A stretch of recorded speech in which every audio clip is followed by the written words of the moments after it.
नमस्कार दोस्तों, news time में आपका बहुत बहुत स्वागत है। दोस्तों, बांग्लादेश के अंदर बिगड़ते हुए हालात को संभालने का कोई प्रयास नहीं किया जा रहा है। मोहम्मद यूनुस जो कि एक केयर टेकर गवर्नमेंट के नाम पर आए थे, और वो भी पिछली अगस्त में जब शेख हसीना निकली थी और वादा किया था कि जल्दी से जल्दी हम इलेक्शन करवाएंगे ताकि यहाँ पर इलेक्टेड गवर्नमेंट आ पाए।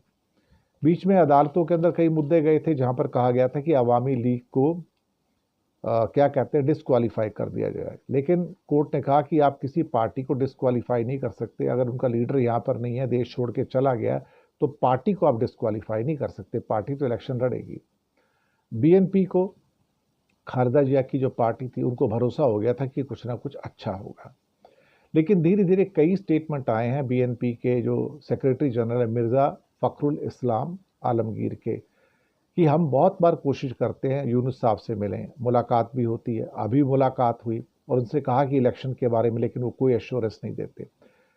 कुछ हफ्ते पहले उन्होंने कहा था कि जून 2026 तक हम इलेक्शन करवाने की कोशिश करेंगे। अब कोशिश यानी कि प्रयास करेंगे, विल ट्राई, पक्का कुछ नहीं कहा। लेकिन ऐसा लगता है कि अब कुर्सी मिल गई तो भाई कुर्सी छोड़कर जाएगा कौन। जिसको भी कुर्सी मिल जाती है वो कुर्सी छोड़ता नहीं है।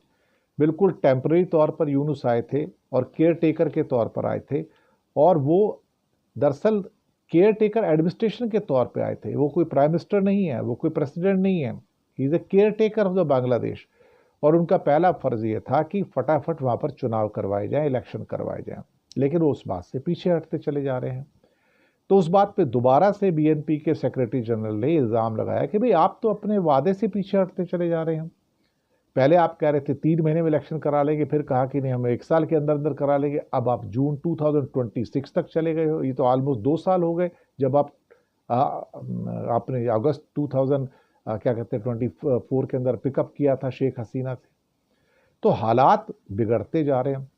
फ़खरुल इस्लाम कहते हैं कि अगर आपने दिसंबर तक इलेक्शन नहीं कराए तो देश के जो पॉलिटिकल, सोशल और इकोनॉमिक हालात टर्मोइल में चले जाएंगे, बहुत ज़्यादा बिगड़ जाएंगे। और अगर आपसे मुल्क नहीं संभाला जा रहा है तो भाई इलेक्शन करा के जो इलेक्टेड गवर्नमेंट है उसके हाथ में सत्ता दे दो ताकि वो शासन करे।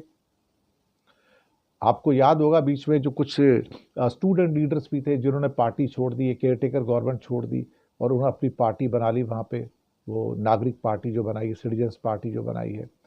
तो कहीं ना कहीं नाराज़गी यूनुस के साथ है। हालांकि बहुत सारे लोग ऐसे भी हैं जो यूनुस के साथ खड़े हैं, उसको सपोर्ट भी करते हैं।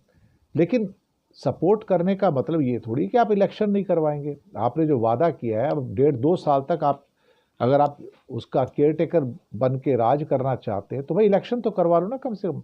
अगर आपको इतना लगता है कि आप पावरफुल हो और लोग आपको सपोर्ट करते हो तो आप भी इलेक्शन लड़ लो, आप भी एक पार्टी बना लो। किसको आपने मना किया है? यूनुस साहब, पता है कि वो इलेक्शन में जीत नहीं सकते। सबको पता है कि बीएनपी जीतेगी, सबको पता है कि खालिदा जिया आएंगी, या फिर खालिदा जिया जिसको भी पोस्ट करेंगी वो प्राइम मिनिस्टर बनेगा। ये एक फॉरगोन कंक्लूजन है, इसमें तो कोई डाउट वाली बात नहीं है। लेकिन समझाए कौन? अब यूनुस साहब एक ज़िद्दी किस्म के आदमी हैं। अब ज़िद तो किसी को सूट करेगी नहीं भाई, अब जो भी आप कहना चाहें। तो हालात कुछ इस किस्म के हैं कि यूनुस साहब के माइंड में इलेक्शन करवाने की बात चल नहीं रही है। और वो फ़खरुल इस्लाम ने सही कहा कि हम उनसे इलेक्शन की बात मीटिंग में कर रहे, जाके वो कुछ और बात करते हैं। He doesn't talk about elections की कब होने हैं, सिर्फ हंसते रहेंगे, मुस्कुराते रहेंगे, यस यस यस करते रहेंगे, और आगे ये नहीं कहते भी आप इलेक्शन कब करवाएंगे। तो बीएनपी भी काफ़ी नाराज़ नज़र आ रही है। ज़मीन के हालात तो यही है ना। शुक्रिया आपका।